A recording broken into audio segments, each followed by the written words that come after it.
Hello friends, welcome back to the English language lab. I am Ravindra और आज मैं आपको सिखाने वाला हूँ मिक्स्ड कंडीशनल सेंटेंस के बारे में। जी हाँ फ्रेंड्स, जैसा कि आप लोगों ने मेरे पिछले वीडियो में देखा था, मैंने आपको जीरो कंडीशनल के बारे में बताया था। उसके बाद मैंने आपको बताया था फर्स्ट कंडीशनल के बारे में। ये हम लोग का फर्स्ट वीडियो था।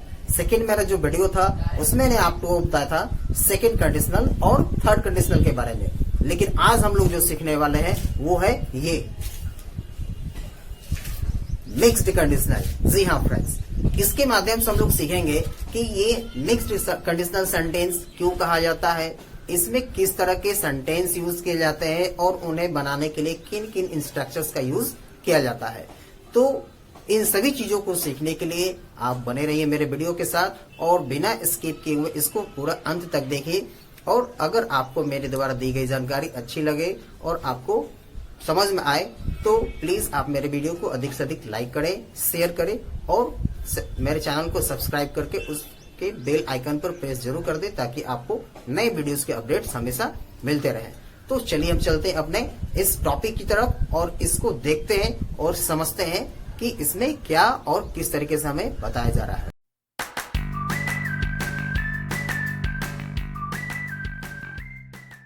तो आइए हम बढ़ते हैं अपने टॉपिक की तरफ। सबसे पहले हम इसमें सीखेंगे इसके डेफिनेशन के बारे में।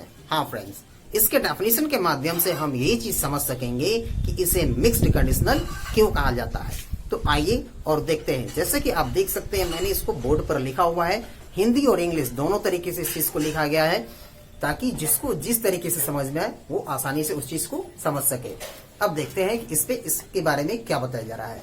इसमें लिखा गया है mixed conditionals are the conditionals where the tense in the main clause is different from the tense in the conditional clause. इसका मतलब ये हुआ कि मिक्स्ड कंडीशनल्स वैसे कंडीशनल्स होते हैं जहां मेन क्लॉज का जो टेंस होता है वो कंडीशनल यानी इफ क्लॉज के टेंस से बिल्कुल ही अलग होता है। मतलब ये हुआ कि इन दोनों का आपस में कोई भी रिलेशन नहीं होता है। बिल्कुल सही, क्योंकि कभी पहले होगा प्रेजेंट तो बाद में होगा पास्ट, बाद में होगा पास्ट तो पहले होगा फ्यूचर। मतलब इस तरीके से इसमें चेंज हो जाता है। हमेशा टेंस आपस में इंटरचेंज होते रहते हैं। इसका कभी भी इक्वल टेंस आपस में नहीं आता है। तो इसी चीज को हम लोग को देखना है और समझना है कि इसमें किस तरीके से और किस तरीके के सेंटेंस, किस तरीके के टेंस और किस तरीके के स्ट्रक्चर्स यूज किए जा रहे हैं। तो आइए इसी चीज को हम देखते हैं और समझते हैं और उसे काफी बारीकी से हम लोग पढ़ते हैं। चलिए हम चलते हैं अपने पॉइंट की तरफ। तो आइए हम बढ़ते हैं अपने मेन टॉपिक की तरफ। यहाँ पर मैंने दो स्ट्रक्चर्स को आपस में कंपेयर करा करके लिखा हुआ है जिससे कि आपको ये समझने में आसानी रहेगा कि इसे हम किस प्रकार से मिक्स कर रहे हैं। तो यहाँ पर देख सकते हैं आप बोर्ड पर कि मैंने इसको किस प्रकार से लिखा हुआ है। यहाँ पर दो स्ट्रक्चर्स को क्रॉस मल्टीप्लिकेशन के माध्यम से समझाया गया है कि किस प्रकार से मिक्स हुआ है। देखिए, फर्स्ट जो पॉइंट हमारा है उसमें बताया गया है present condition of past result. Present condition of past result मतलब ये हुआ कि कंडीशन हमारा प्रेजेंट में लगेगा और रिजल्ट उसका हमें पास्ट में मिला होता। पास्ट में मिला होता यानी कि अभी ना मिला है और ना मिलने वाला है, मिला होता, मिला नहीं। वैसे ही सेकेंड पॉइंट इसका लिखा गया है past condition of present result, यानी कंडीशन हमारा पास्ट में यदि लगा होता तो वो रिजल्ट जो है हमें प्रेजेंट में मिल गया होता या मिल रहा होता। तो कहने का मतलब यहाँ पर ये है कि जो यहाँ का प्रेजेंट कंडीशन है वो यहाँ का प्रेजेंट रिजल्ट बना है और जो यहाँ का पास्ट रिजल्ट है वो यहाँ का पास्ट कंडीशन बना हुआ है। तो इस प्रकार से आप इस चीज को देख सकते हैं कि ये किस प्रकार से आपस में मिक्स हो चुका है। अब इस चीज को मैंने समझाने के लिए यहाँ पर दो स्ट्रक्चर्स यानी कि दोनों के स्ट्रक्चर्स एग्जाम्पल के साथ लिखे हुए हैं जिससे कि आपको इस चीज को बनाने में यानी कि इस तरह के सेंटेंस को बनाने में और उसको समझने में आसानी रहेगा कि इसे हम लोग किस प्रकार से और किस स्ट्रक्चर के माध्यम से बनाएंगे। तो आइए हम देखते हैं। यहाँ पर मैंने नंबरिंग सेम किया हुआ है। नंबरिंग सेम करने का मतलब ये हुआ कि 1 नंबर का यानी कि 1 नंबर का जो पॉइंट है उसी का 1 नंबर का ये स्ट्रक्चर भी दिया गया है। अब यहाँ पर स्ट्रक्चर में लिखा गया subject plus if plus subject plus verb, उसके बाद में आपका subject plus would have plus verb 3। ये चीज तो आप जानते ही होंगे। अब देखिए यहाँ पर इसको एग्जाम्पल के माध्यम से लिखा गया इफ आई वर यू।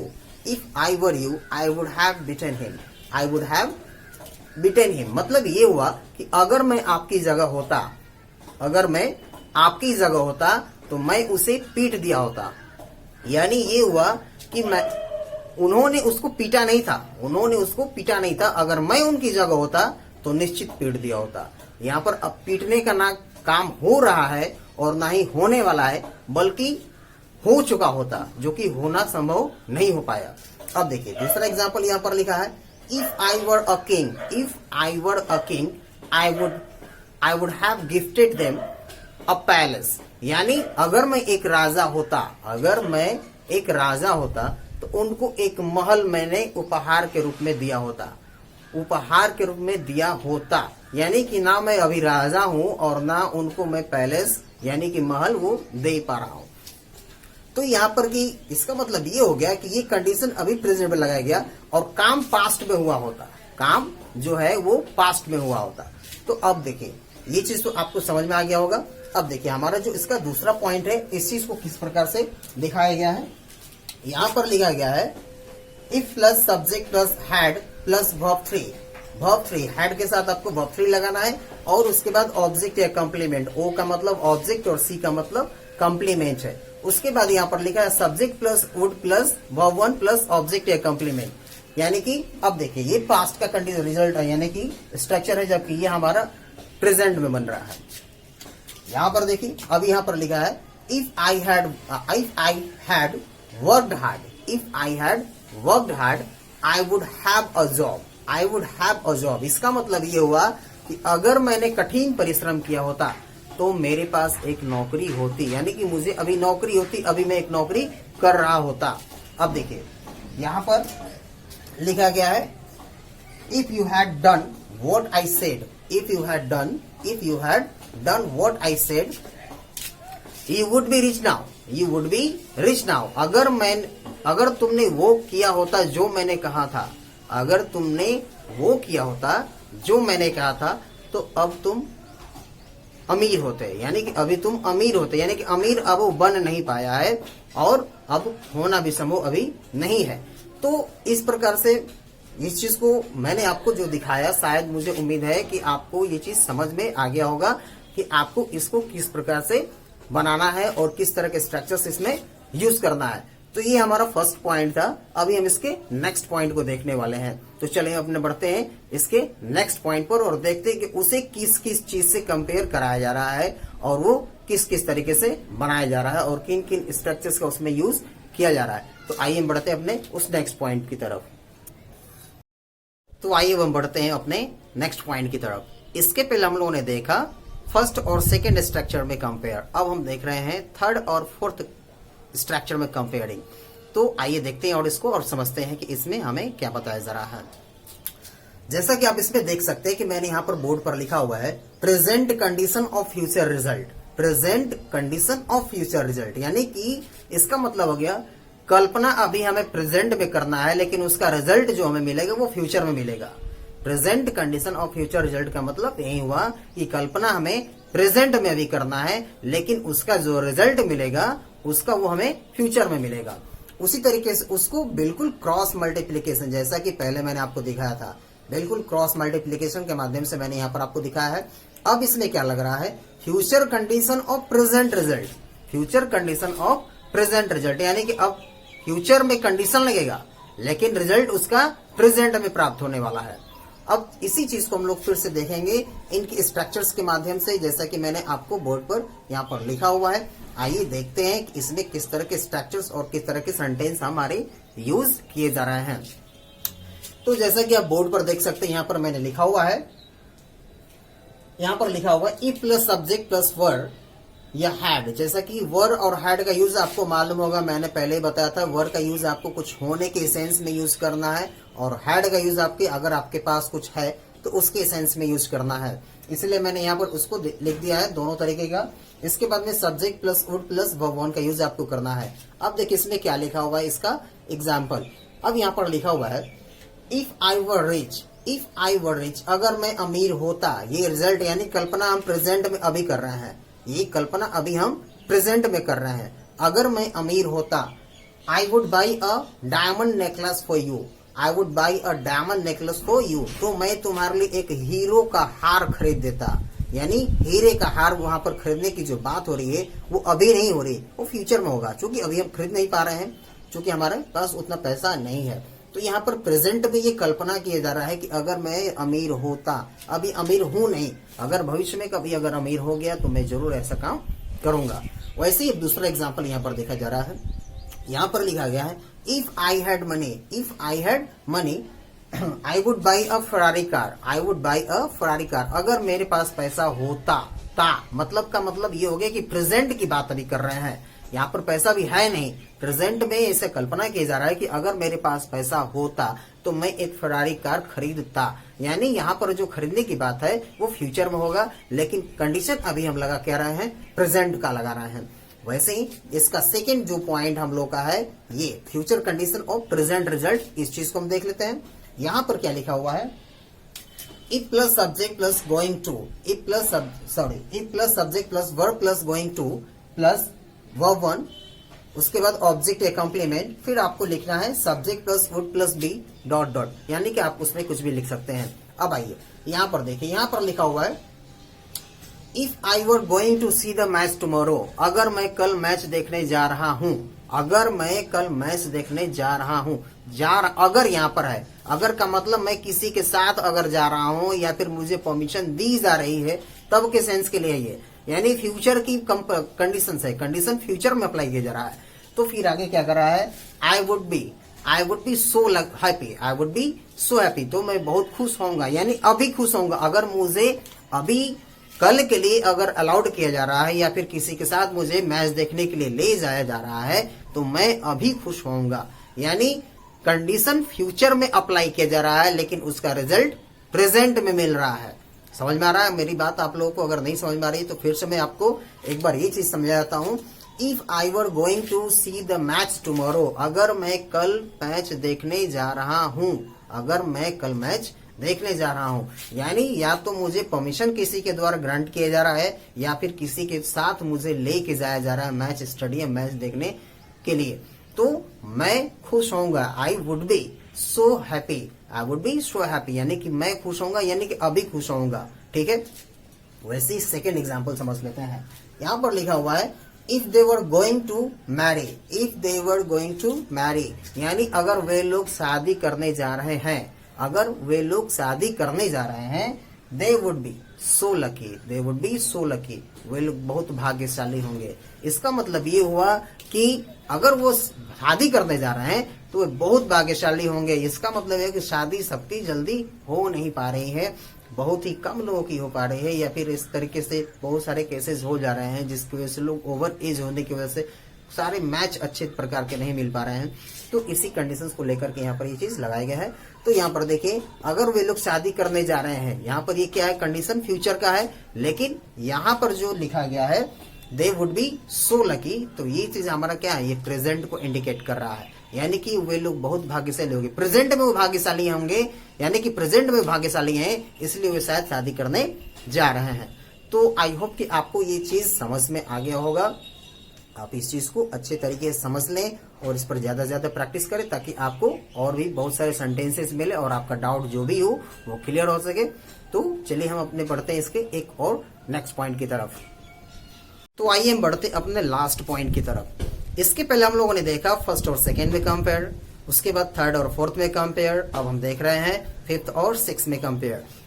इसमें हम लोग देखेंगे कि इसमें कौन सा टेंस, कौन सा स्ट्रक्चर और कौन से सेंटेंस यूज किए जा रहे हैं। तो आइए बढ़ते हैं और देखते हैं। जैसा कि आप बोर्ड पर देख सकते हैं कि मैंने यहाँ पर लिखा हुआ है future condition of past result, यानी कि कंडीशन आपका फ्यूचर का, रिजल्ट आपका पास्ट में, और ठीक ये बिल्कुल अपोजिट हुआ है। आप देख सकते हैं, इसको मैंने क्रॉस मल्टीप्लीकेशन के माध्यम से दिखाया आपको। Past condition of future result, यानी कि यहाँ पर अब जो पहले रिजल्ट था वो कंडीशन बन गया और जो पहले कंडीशन था वो अब रिजल्ट बन गया है। तो आइए अब देखते हैं कि इसमें किस तरह के स्ट्रक्चर और किस तरह का सेंटेंस यूज किया गया है। तो आइए यहाँ पर देखा जाए।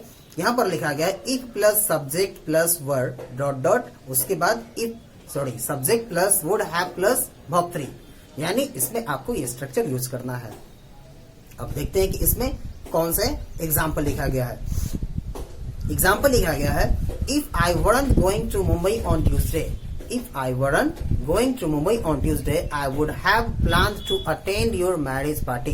यानी अगर मैं मंगलवार को मुंबई नहीं जा रहा होता तो तुम्हारे शादी में आने की योजना बनाई होती। इसका मतलब ये हुआ कि दोनों काम एक ही दिन यानी मंगलवार को ही है, यानी मेरे मुंबई जाने का भी डेट जो है वो मंगलवार को ही है, उसी दिन है, और उसकी शादी का भी जो दिन है वो भी मंगलवार को ही है। तो यहाँ पर अगर मुंबई जाने का जो प्लान है, यानी कि जो मुंबई जाने का जो काम है वो आने वाले फ्यूचर में है, यानी कि जैसे मान लीजिए आज संडे है तो ठीक 2 दिन के बाद है। इससे ये चीज आप लोग ध्यान दीजिएगा कि इसमें ये जो पॉइंट है, यानी कि फ्यूचर से आपको ये चीज समझना है कि ये काम ना हो रहा है ना हो चुका है, बल्कि अभी होने वाला है। लेकिन योजना जो बनाने का काम है वो पास्ट में कर ली गई होती, यानी कि अगर मुंबई नहीं जाना होता तो शादी में जाने की योजना बना ली गई होती। अब देखिए, तो ये चीज समझ गए होंगे आप। अब देख रहे हैं हम लोग दूसरे एग्जाम्पल को कि दूसरा एग्जाम्पल इसमें क्या बताया गया है। इसमें लिखा गया, if he weren't going to cinema on Sunday, if he weren't going to cinema on Sunday he would have played with us. अगर वह संडे के दिन यानी रविवार के दिन सिनेमा नहीं जा रहा होता तो हमारे साथ खेला होता, हमारे साथ खेला होता। यानी कि जाने का जो प्लान है, सिनेमा जाने का प्लान है, हो सकता है वो फैमिली के साथ जाए या फिर किसी दूसरे के साथ, किसी रिश्तेदार के साथ जा रहा हो। तो यहाँ पर जो जाने का प्लान है वो पहले से फिक्स्ड कर दिया गया है, फिक्स हो चुका है, इसलिए वो हमारे साथ अब खेल नहीं पा रहा है, यानी अभी नहीं खेल पाएगा। अब देखिए यहाँ पर हम दूसरे अब स्ट्रक्चर को देखते हैं और इसमें समझते हैं कि इसमें क्या बताया जा रहा है। यहाँ पर लिखा गया है, if plus subject plus head plus verb 3 plus object या कॉम्प्लीमेंट। उसके बाद आपका है subject plus would plus verb 1 plus object या कॉम्प्लीमेंट। अब देखिए इसमें क्या लिखा गया है, इसके एग्जाम्पल को समझते हैं। यहाँ पर लिखा गया, if Sam had not gone to village, if Sam had not gone to village we would play football this weekend, we would play football this weekend. अगर श्याम अपने गांव नहीं गया होता, यानी जाने का काम देखिए हो चुका है, ये फ्यूचर की बात नहीं है। यहाँ पर जो जाने का काम है ना होने वाला है ना हो रहा है, बल्कि ये हो चुका है, यानी कि वो 2 दिन 3 दिन 4 दिन पहले या फिर आज हो सकता है कि गांव चला गया है। इसलिए वो दिस वीकेंड यानी इस सप्ताह के अंत में हमारे साथ फुटबॉल नहीं खेल पाएगा। यानी ये काम जो अभी दिस वीकेंड का है वो आने वाले फ्यूचर की बात है। यहाँ पर लिखा है ना, we would play football this weekend, हम लोग फुटबॉल इस सप्ताह के अंत में खेलते। खेलते का मतलब हो गया कि ना अभी खेल रहे हैं और ना ही खेल चुके हैं, बल्कि अभी खेलते, यानी अभी दिस वीकेंड सप्ताह के अंत में खेलते। तो ये चीज आपको बिल्कुल ध्यान देना है कि past condition of future result, बिल्कुल। अब देखिए दूसरा एग्जाम्पल यहाँ पर क्या लिखा गया है, if Reema had not called me, अगर रीमा ने मुझे नहीं बुलाया होता, we would go to cinema together tomorrow, तो हम लोग कल साथ में सिनेमा देखने जाते हैं।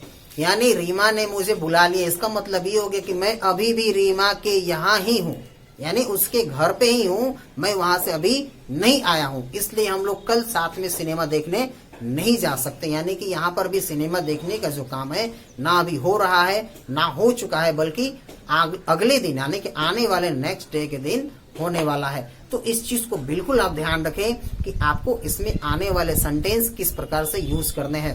तो मैं उम्मीद करता हूं कि आप लोगों को मेरे द्वारा दी गई ये जो जानकारी है जो मिक्स्ड कंडीशनल के बारे में है वो अच्छी लगी होगी और आपको ये चीज समझ में भी आ गया होगा।